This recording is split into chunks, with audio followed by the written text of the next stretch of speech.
Hi everybody, I'm Sarita Nayak from IIBA Sydney chapter. Today we would be talking about cybersecurity. I'm here with Chris Robinson. He is the Director Asia Pacific at NTT Limited Australia. Welcome Chris, glad to have you here. Thank you, Sarita. It's great to be here. Thanks for inviting me. Thanks for that, Chris. In this modern information age, when more and more things are getting connected, cybersecurity has become an ever relevant topic. Phishing, network intrusion are among some of the most common attacks. We would discuss about that, but first, Chris, could you please tell us a little bit about yourself, your background, and your interest towards cybersecurity? Sure. Okay, so I've worked in the IT security field for almost 22 years. Started as a first level support person and worked my way up through there. 15 of those years have been in an infrastructure type role. Right. And all the way through infrastructure, I found that there was a place for someone with a security mindset and someone who really takes the security of an organisation seriously. So I naturally gravitated towards cybersecurity and security type roles. And here I am today. I've worked for a couple of large organisations, most recently Woolworths, the supermarket chain, as well as NTT Security now. Oh, that's super exciting. Good to know that. Uh, I wanted to talk about IoT or Internet of Things. With everything Yes. connected these days, when technology has become so popular in home and office, especially during the COVID situation, what are the benefits and threats of IoT? Yeah, let's start with the benefits. The benefits for most people at home and in industry is convenience. And whether that be convenience of having perhaps your refrigerator online so you can log your shopping list when you run out of milk, or the convenience for an organisation of being able to, robotically pick grocery items and put them into orders and then send them to their customers. The convenience is the good factor, but with the convenience comes obviously the issues around security. And that's something that we definitely concern ourselves around at NTT here, and also in our personal lives. So at NTT, what we do is we take feeds from our customers in terms of logs from their security devices, and we try and make sense out of them. A lot of our customers are now getting into automation, Internet of Things, monitoring of everything in their supply chain, and that can be companies such as airlines, although not so much at the moment, companies such as retailers, and even the banks are getting in on the action, trying to get as many metrics as they can from their customers and from their sort of bricks and mortar type sites. So we see a lot of security holes. So very basic security holes, like people putting things like video cameras and webcams on the internet without a password or with a default password. And it can be from that very simple misconfiguration right up to sophisticated type attacks that try and hack into things like routers, webcams, and steal personal information. So at NTT, we see the whole gamut from very simple misconfigurations right through to sophisticated type hacks. So I guess the advice that we give to our customers is to make sure that every device on their network, anything that has a unique IP address, definitely needs to be secured and needs to be watched, needs to be continually updated.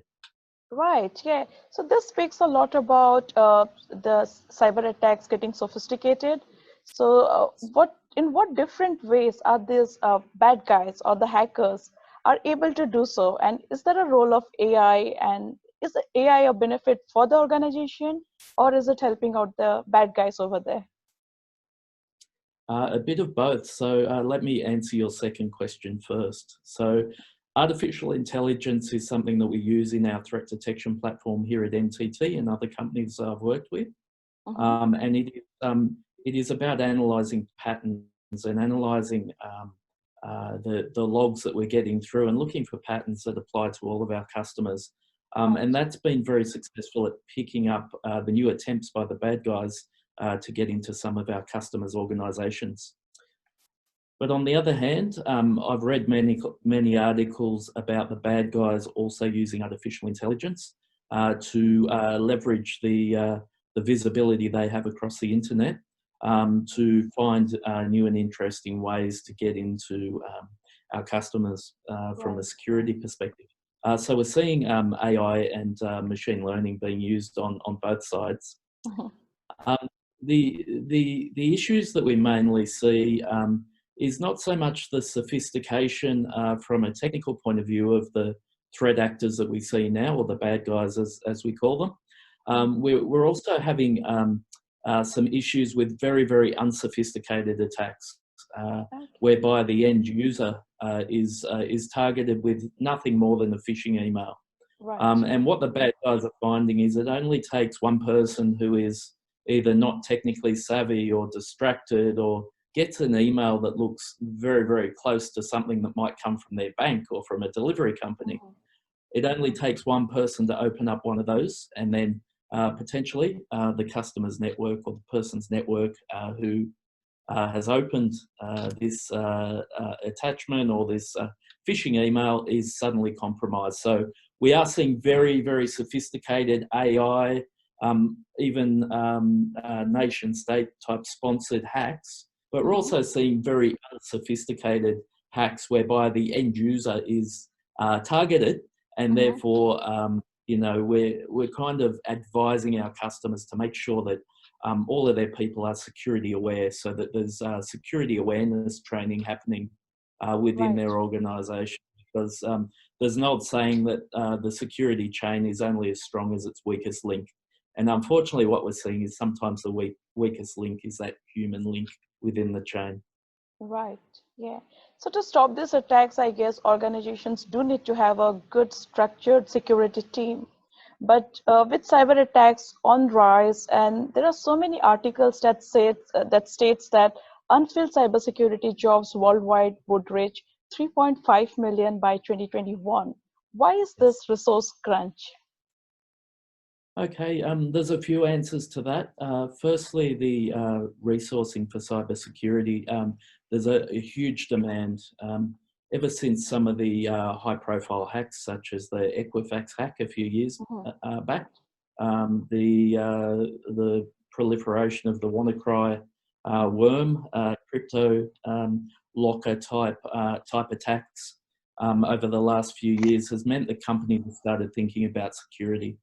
And thereby they've started hiring security teams internally, or coming to companies like NTT who sell managed security services products. So number one is demand. Number two is that there are many people now coming out of university with cybersecurity qualifications. But what we're finding at the moment is those people who have come directly out of cybersecurity courses within university aren't necessarily qualified to take up some of the roles that require quite senior and experienced people to fill. So we're finding that while there is a greater number of cybersecurity graduates on the market, not a lot of those are yet qualified to take up some of the more senior roles, which we desperately need in Australia. Things like security architects and security managers are two areas where there is a huge undersupply, because these areas often require, or these positions often require, you know, some 8 to 10 years of experience in cybersecurity specifically. And because cybersecurity is a new topic, or a new, I guess, position within the organisational structure, we're not seeing a lot of people who have those 8 to 10 years experience. So they'd be the main two reasons. So in terms of that, how could a business analyst contribute to the cybersecurity space, not only technically, but like you mentioned, maybe in structuring the whole organization? Absolutely. BAs play a massive role in cybersecurity in the enterprise. And I say this from experience, and there's 4 main ways that a business analyst can get themselves involved and play a critical role within cybersecurity within organisation. And the first one is around compliance with cybersecurity policies. So obviously BAs get out there in the business and do things like gathering requirements, helping for projects, and that sort of thing. And they are in a pretty much a front seat role to ensure that the organisation complies with the cybersecurity policies of that organisation. The business analyst then, of course, has to know what the company's cybersecurity policies are in order to comply with those. The other is risk awareness and management. So the BA is, again, at the front seat with the business to see what's happening out there in the business. I mean, many times we've come across the issue called shadow IT, where someone has actually gone out, put their credit card on the, on the internet, bought a server from AWS, infrastructure as a service type stuff, and that introduces security risks and security issues for an organisation. So the BA has that front seat to be able to kind of stop that happening, and then having, I guess, an open discussion with the CISO team of that organisation, or the security team, or the IT team, whatever it may be, and making them aware of those risks. BAs play an absolutely critical role there. The third thing would be assisting with the implementation of security tools. In large organisations, implementation of security tools is not very easy, and we need some very skilled BAs to make sure that we're rolling out the right bit of software, the right tool for the job. And that's where the, I guess, analytical skills and business requirement gathering skills of a BA really come to the front. Being able to look at what the requirement is and how those tools meet the requirement.